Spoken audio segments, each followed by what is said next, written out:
میرے پاکستانیوں، جب میں ایک بہت کیس لڑ رہا تھا جو کہ انگلینڈ میں سب سے اہم کیس تھا، یعنی 3 ہفتے کے لیے برطانیہ کی ساری اخباروں کی وہ ہیڈ لائنز تھا، اور وہ اس کی جو کیس کی جو پروسیڈنگز تھی وہ شام کو ہر ٹیلی ویژن چینل اس کے اوپر تو کوئی انکوائری بھی نہیں ہوئی. اور اس لیے میں یہ ابھی تو جو کیسز اب بن رہے ہیں اس کی آڑ لے کے ہر دوسرے دن ایک نیا دہشت گردی کا کیس بن جاتا ہے جو 180 تک پہنچ چکا ہوں.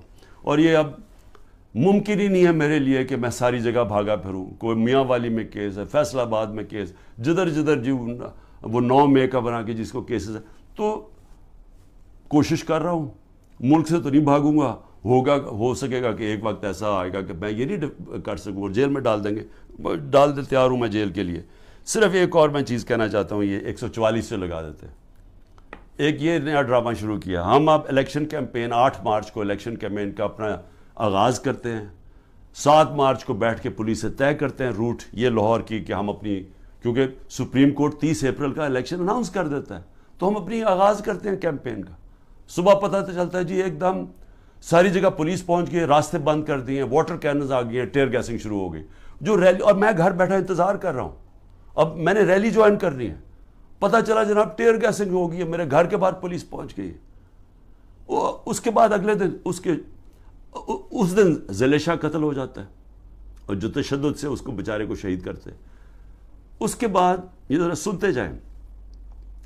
14 مارچ کو وارنٹ آ جاتی ہے میرے گھر میں کہ جی آپ کو ہم پکڑنا چاہتے ہیں، کیونکہ آپ نے 18 مارچ کو میں نے ایک عدالت میں اپیئر ہونا ہے، میجسٹریٹ کے کورٹ میں.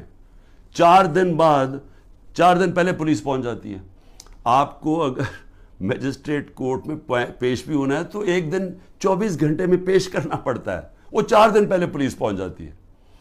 اور وہ جو کیس تھا، میں کہہ رہا ہوں، ہماری سینئر لیڈرشپ کہہ رہی ہے ہاں جی عمران خان عدالت میں پیش ہوگا، وہ سارے باہر پولیس کو کہہ رہی ہے، وہ سن ہی نہیں رہے.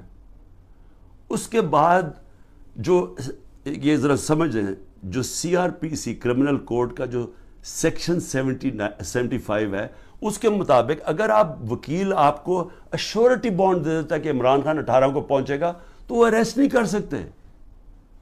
یہاں کا جناب جو CCPO ہے اس کے پیچھے میرا وکیل، اور وہ بھی وکیل بھی ہائی کورٹ بار ایسوسی ایشن کا پریزیڈنٹ، وہ پیچھے پھر رہا ہے ایشورٹی بانڈ لینے کے، وہ مل ہی نہیں رہا اسے، کیونکہ بدنیت ہے. یہاں پھر مجھے اغوا کرنے آئے تھے، 24 گھنٹے میرے گھر کے اوپر اٹیک کیا. اچھا اب پھر 144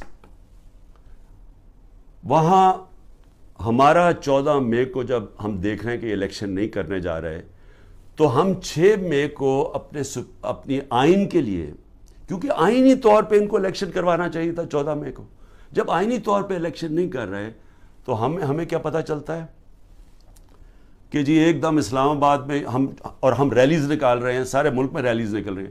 اسلام آباد میں ریلی نکلتی ہے 144 عمران خان کے اوپر، یہاں کیس ہو جاتا ہے. سارے پاکستان میں ریلیز نکل رہی ہیں، لیکن اسلام آباد میں جی کیونکہ 144 لگا دیا تھا، وہ 144 لگتا ہی صرف ہمارے لیے. مولانا فضل الرحمان نے ریڈ زون میں جا کے 144 کے دوران سپریم کورٹ کے باہر پورا گالیاں نکالی چیف جسٹس کو، عدالتوں کو گالیاں نکالی سپریم کورٹ کے چیف جسٹس کو کھڑے ہو کے، اور ان ساروں نے تقریریں کی ریڈ زون کے اندر. اس کے لیے 144 نہیں تھا، اس کو بلکہ فیسیلیٹیٹ کر رہی ہے حکومت جا کے وہ ریلی نکالنے کے لیے. لیکن ایک آئین کے لیے، ایک آئین کی خلاف ورزی ہو رہی ہے، اس کے لیے ریلی نکل رہی ہے، اور اس کے اوپر عمران خان کے اوپر کیس. تو یہ ہیں اس طرح کے کیسز. میں آخر میں اب کہنا کیا چاہتا ہوں، دیکھیں میں اپنی قوم سے بات کرنا چاہتا ہوں. میں نے تو اس کا مقابلہ کرنا ہی ہے، میں تو آپ کو کہہ بیٹھا ہوں. اتنے زیادہ کیسز ہیں میرا تو اب بلکہ میں وکیل ہی تقریباً بن گیا ہوں، اور میرا اب عدالتیں تو میرے آفس ہی بن گئی ہیں. میرا تو ہر روز ایسے ہے کہ جس طرح میں آفس جا رہا ہوں، اور میں تو اس کا مقابلہ کرتا رہوں گا. لیکن یہ ہو سکتا ہے کہ میں اب میں میاں والی بھی جانا ہے تو کوئٹہ بھی جانا ہے، یہ ہو سکتا ہے کہ میں اب نہ کروں. انہوں نے وارنٹ نکال دیا، اریسٹ کر دیں گے. پلان تو ان کا کہ کسی نہ کسی طرح اس کو اریسٹ کرو تاکہ یہ جیل میں جائے اور پھر اس کی پارٹی توڑو اور اس کے بعد پھر الیکشن رنس کرو. یہ ان کا پلان ہے.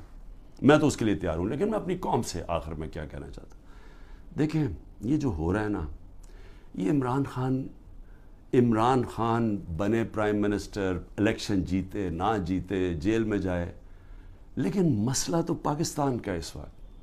تو میں آپ کے لیے اب کہہ رہا ہوں, یہ جو ہو رہا ہے نا, یہ صرف اور صرف ملک کی اب تباہی ہے.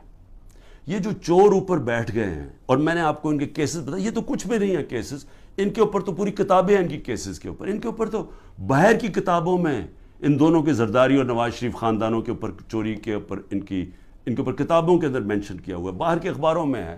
یہ ایک دوسرے کے متعلق کیا کہتے تھے, اسٹیبلشمنٹ ان کے متعلق کیا کہتی تھی, تو اس میں تو کسی کو کوئی شک نہیں ہے کہ انہوں نے کیا کیا.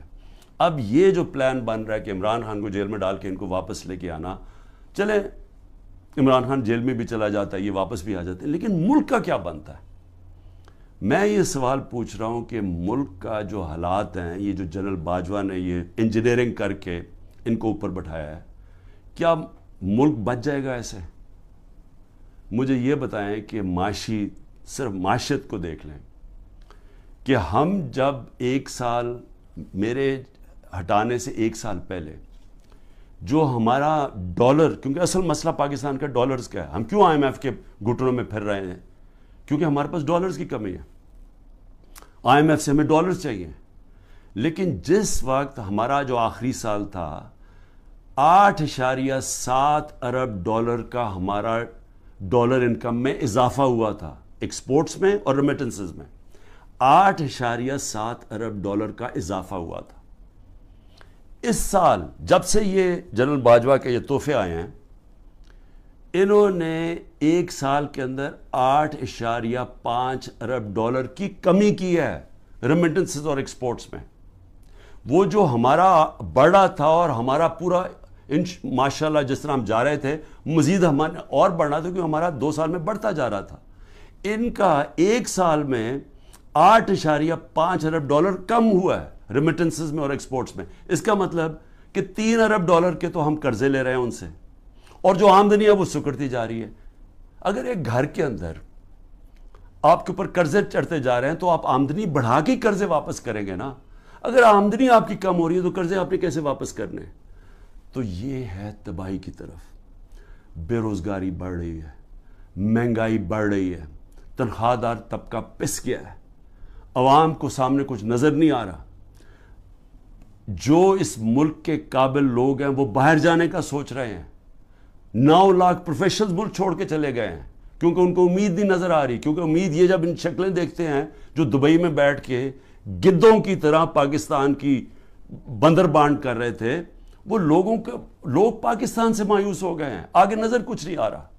اوپر انصاف کا نظام جس ملک میں یہ ہو کہ یہ چور اوپر بیٹھ کے اپنے کیسز اربوں روپے کے 1100 ارب روپے کے کیس معاف کروا دیں, اور وہ جو لوگ جن کی انصاف کی تحریک جو 27 سال لے کے آئے تھے کہ جی اس ملک میں رول آف لا ہو, ان کے اوپر کیسز کی بارش ہوئی ہے.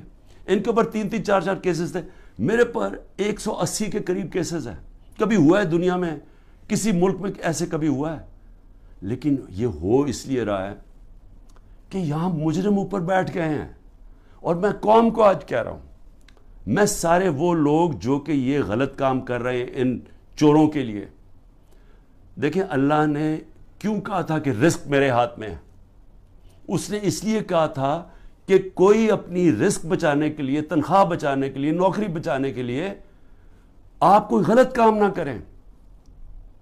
آپ کے اوپر اللہ نے لازم کیا ہوا ہے کہ آپ قانون کے مطابق چلیں. برطانیہ میں کسی پولیس والے کی جرت, کسی اوپر آفیسر کی جرت نہ ہو کہ نیچے پولیس والے کو کہا کہ غلط کام کرو. کسی کے گھر کے توڑ کے اندر چلے جاؤ, وہاں اس کا گھر لوٹ لو, ان کی بزنسز بند کر دو. جرت نہ ہو, پولیس چیف کی جرت نہ ہو, کیونکہ اسے پتا ہوگا کہ قانون میں وہ نیچے کھڑا ہوگا کہے گا میں یہ نہیں کرتا, یہ قانون مجھے اجازت نہیں دیتا.